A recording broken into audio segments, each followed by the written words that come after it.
Autoimmune rehab is for you if you think you have an autoimmune condition, know you have one and are struggling, or just want to listen and learn all you can about how to heal from autoimmune conditions. If you ever asked yourself any of these questions, why won't medications heal my autoimmune condition? I've already given up gluten and dairy, but I still feel sick. My doctor said my labs are normal, but I still feel sick and tired a lot. Can you really heal from an autoimmune condition? What does it really take to thrive with autoimmune conditions? What role does stress play in autoimmune conditions? What really is the best diet for autoimmune? This is Anna Laura Brown, host of the Autoimmune Rehab. I started this podcast because I was diagnosed with Hashimoto's in 2018 and wanted to inspire hope and transform health for people with autoimmune challenges. So keep listening and let's get you the help and hope you really need. Okay, and for today's episode, we're going to have another short bonus episode where I'm going to be talking with you about the topic of coping with autoimmune flare-ups, my top strategies revealed on how I do that. So let's get started here because this is a common thing that comes up, especially with a lot of us. Once you start to get your autoimmune condition under control, maybe you even end up in full remission, but yet every once in a while you still end up with a flare-up. So what do you do to cope with those flare-ups, to get them under control, to have them last, maybe only a day or two instead of several weeks, several months, that kind of thing? So the first thing is self-care. And this is something that we should all be doing on a regular basis. Even people who don't have an autoimmune condition should be doing it, but yet a lot of us fail to do it. So you really want to focus on self-care, whatever that means to you, however it works best for you. And if you need some help with this, I have a 30-day self-care journal that can help assist with that, with some different ideas, ways for you to track your self-care. The link will be in the comments, but it's basically at annalaura.brown/self-care. You can go there and grab that and just, focus on your self-care. Then the next strategy is just to rest. Now, this can be hard for some of us, especially if you have families, jobs, obligations, things like that. But if you're having a severe enough flare, you really may want to just take a sick day and just rest all day long for one day and see what that does. See if that helps give you some relief, helps the flare symptoms stop, that kind of thing. The next thing I always like to do when I'm having a flare is to evaluate my diet in the last few days and ask myself, am I sure I didn't get any gluten? Did I, eat a bunch of dairy when I know I shouldn't have? Did I eat a bunch of sugar? Was I eating out a lot?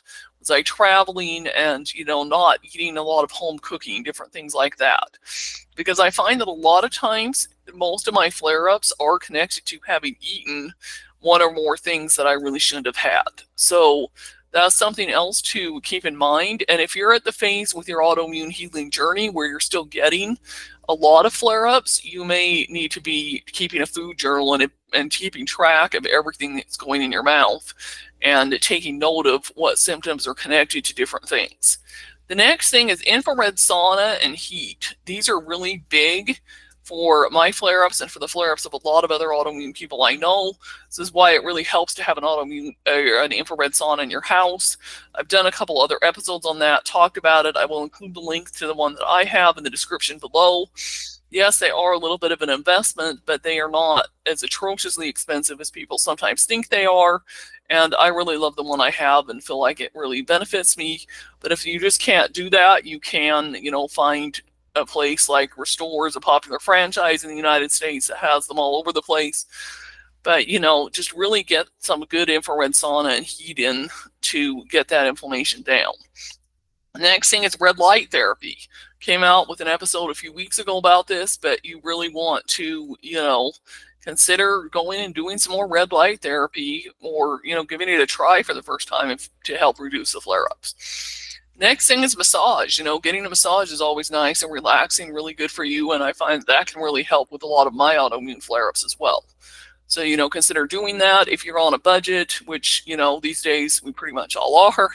But, if you just don't want to pay for a full price, you can find school probably and have a student give you one. I do this all the time, actually. In fact, I only get my massages from students and have found it works really well. Then acupuncture, consider finding a community acupuncture clinic to get a treatment that will be a lot less expensive. or, just some kind of acupuncture treatment to help you with that. And then essential oils, and more specifically, I like the doTERRA process called Aroma Touch. It's basically just a process of applying different essential oils designed to help with your immune system, with discomfort, and with helping you just relax. And I found that, applying those oils in that order to either my back, if I'm able to get somebody to help me, or doing it to the bottoms of the feet, different things like that can really, really help with my flare-ups. So let me go through that list again. Self-care, rest, evaluating my diet in the last few days, infrared sauna and heat, red light therapy, massage, acupuncture, and essential oils, and more specifically the Aroma Touch protocol. So anyhow, I will have more specific details about some of these things below that you might need. And take care. Hopefully you found this episode helpful. If you haven't already subscribed or followed the show, please do so. Also would appreciate a rating or a review over on Apple Podcasts, or on Spotify, or wherever you're listening to this. If there's a way to rate the podcast or review it, I'd appreciate it. And as always, if you have questions or want to talk to me, feel free to reach out. Would love to have a conversation with you. Thank you.